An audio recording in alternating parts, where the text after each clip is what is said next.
Hi friends, welcome to my channel Healthy Recipes. இன்னைக்கு நம்ம பார்க்க போகிறது fish fry மீன் வறுவல். இது செய்ய என்னென்ன தேவையான பொருட்கள்னு பார்க்கலாம். உங்களுக்கு பிடிச்ச எந்த விதமான ஃபிஷ்னாலும் எடுத்துக்கலாம். ஜிஞ்சர் கார்லிக் பேஸ்ட், மஞ்சத்தூள் ஒரு அரை ஸ்பூன், உப்பு தேவையான அளவு. இது வந்து குழம்பு மசாலா. இது எப்படி செய்கிறது அப்படின்னு என்னுடைய வீடியோவில் சொல்லியிருக்கேன். குழம்பு மசாலா இல்லைன்றவங்க ஃபிஷ் ஃப்ரை மசாலான்னு தனியாக கிடைக்கிது, அதை யூஸ் பண்ணிக்கலாம்.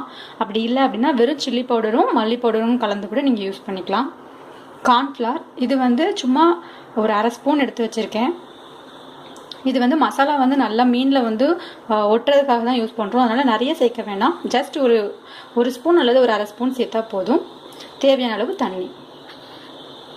இப்போ இது எப்படி செய்கிறதுன்னு பார்க்கலாம். ஹாஃப் லெமனும் எடுத்துக்கோங்க. இது வந்து மீன் வந்து ஸ்மெல் இல்லாமல் இருக்கிறதுக்கு யூஸ் ஆகும். ஸோ ஃபஸ்ட்டு வந்து ஒரு ஹாஃப் லெமன் இதில் பிழிஞ்சு விட்டுக்கிறேன். இது கூட நமக்கு தேவையான மசாலா, கார்ன்ஃப்ளவர், உப்பு, அப்புறம் மஞ்சத்தூள், அப்புறமா ஜிஞ்சர் கார்லிக் பேஸ்ட். இப்போ ரொம்ப கம்மியாக தண்ணி விட்டு இதை கொஞ்சம் செமி சால்ட்டாக நம்ம எடுத்துக்கலாம். ஓரளவுக்கு சால்ட்டாகவே இருக்கட்டும், அப்போ தான் வந்து மசாலா எல்லாம் நல்லா ஒட்டும். மாதிரி ஒரு திக்கான பேஸ்ட்டாக ரெடி பண்ணிக்கோங்க. இப்போ இதை நம்ம மீன் எல்லாத்தையும் போட்டு ஒரு 20 மினிட்ஸ்லேருந்து 30 மினிட்ஸ் ஆச்சும் இதை நம்ம நல்லா மேரினேட் பண்ணணும்.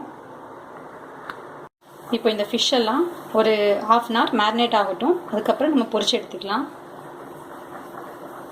இப்போது நம்ம இந்த ஃபிஷ்ஷை ஃப்ரை பண்ணி எடுத்துக்கலாம்.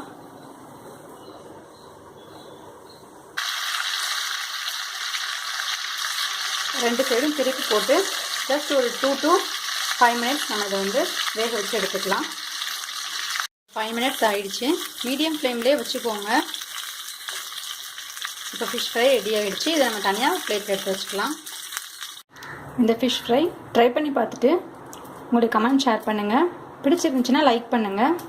மறக்காமல் சப்ஸ்கிரைப் பண்ணுங்கள். தேங்க்யூ அண்ட் கீப் வாட்சிங்.